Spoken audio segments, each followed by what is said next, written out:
नमस्कार, मैं हूं अभिलाष अग्रवाल और अपनी बात में आज हम बात करेंगे उस आस्था की, जो मकर संक्रांति के पावन पर्व पर नदियों के घाटों में उमड़ती है।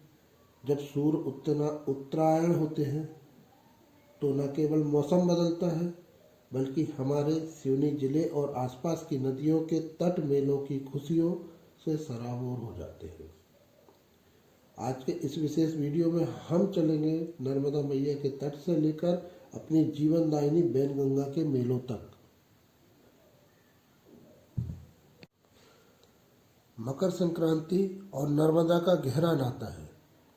सिवनी जिले की सीमा से लगे नरसिंहपुर के बरमान घाट पर लगने वाला विशाल मेला हो या मंडला के संगम घाट या फिर जबलपुर के ग्वारी घाट, तिलवारा घाट, हर जगह भक्तों का तांता लगा रहता है।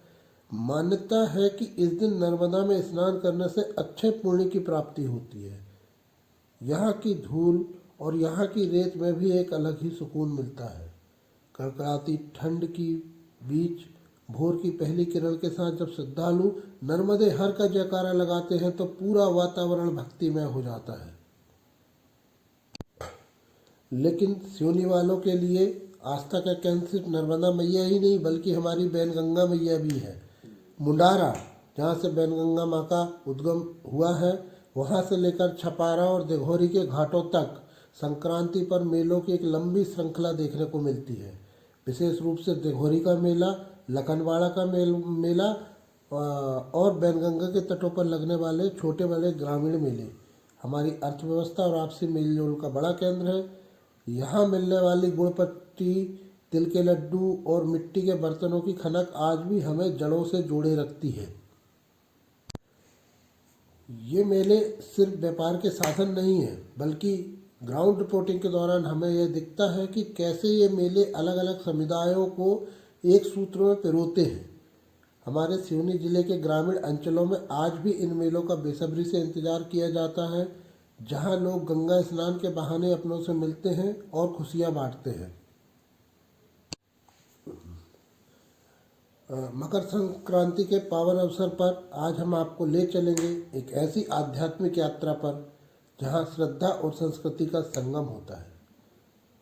हमारे सिवनी जिले की पहचान जीवनदायिनी बैनगंगा नदी और मोक्षदायिनी नर्मदा की तो माँ नर्मदा का उद्गम स्थल अमरकंटक है। यहाँ सफ़ेद पत्थरों से बने प्राचीन और कोटे तीर्थ का नज़ारा साक्षात देवलोक जैसा लगता है। जैसे जैसे रेवा माता आगे बढ़ती हैं, जबलपुर में भेड़ा घाट जलप्रपात के लिए बल्कि पहाड़ी पर स्थित 64 योगिनी मंदिर के लिए भी फेमस है। यहाँ माँ नर्मदा की गर्जना के बीच भक्ति का अनूठा अनुभव होता है। वहीं जबलपुर में ही ग्वारी घाट है, जहाँ हर शाम होने वाली नर्मदा आरती बनारस की याद दिला देती है। यहाँ का सिद्ध घाट श्रद्धालुओं के लिए आस्था का बड़ा केंद्र है। और जब हम नर्मदा माता की नरसिंहपुर जिले में स्थित बरमान घाट का वर्णन कैसे ना किया जाए। बरमान घाट में अनेक मंदिर माता के तट पर बने हुए हैं, जहाँ श्रद्धालु आनंद का अनुभव रहते हैं। और बरमान घाट में एक विशेषता यह है कि यहाँ पर बहुत बड़े साइज या आकार के भट्टे मिलते हैं, जो सिर्फ बरमान घाट में ही मिलते हैं। माँ नर्मदा के जल से वहाँ के खेती की जाती है और इन भट्टों का वहाँ पे भरता बनाया जाता है। लोग श्रद्धालु जो माँ नर्मदा के दर्शन करने जाते हैं वहाँ से इन भट्टों को लाते हैं और वहाँ पर भी इन भट्टों का भरता और गाकड़ के रूप में वहाँ पर लोग इनको ग्रहण करते हैं। तो यदि आप भी माँ नर्मदा का स्नान करने, दर्शन करने बरमान घाट जाते हैं तो वहाँ का गाकड़ भरते का आनंद लेना ना भूलें, क्योंकि ये एक अनूठा आनंद वो सिर्फ बरमान घाट में ही आपको देखने को मिलेगा। नदियाँ भारत में हैं जो दक्षिण की ओर बहती हैं और शास्त्रों में दक्षिण वाहिनी नदियों का विशेष आध्यात्मिक महत्व बताया गया है। बैनगंगा केवल आस्था का केंद्र नहीं बल्कि सिवनी और आगे चलकर महाराष्ट्र के बड़े हिस्से की खेती और प्यास बुझाने वाली जीवन रेखा है। छपारा में बना भीमगढ़ बांध, संजय सरोवर इसी नदी की देन है, जो एशिया का सबसे बड़ा मिट्टी का बांध है। साथियों, जहां हम नर्मदा मैया हमें शिव की पुत्री के रूप में आशीर्वाद देती है, वहीं मुंडारा से निकली हमारी बैनगंगा मैया ने सिवनी की धरती को अपने आंचल से सींचा है। इन नदियों के तट पर लगने वाले मेले केवल मनोरंजन नहीं, बल्कि हमारी पुरानी परंपराओं को जीवित रखने का जरिया है।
आपको यह वीडियो कैसा लगा ये हमें कमेंट में जरूर बताएं और ऐसे ही वीडियो देखने के लिए हमारे चैनल को सब्सक्राइब करें और बेल आइकन दबाना ना भूलें। तो धन्यवाद, मिलते हैं नेक्स्ट वीडियो में।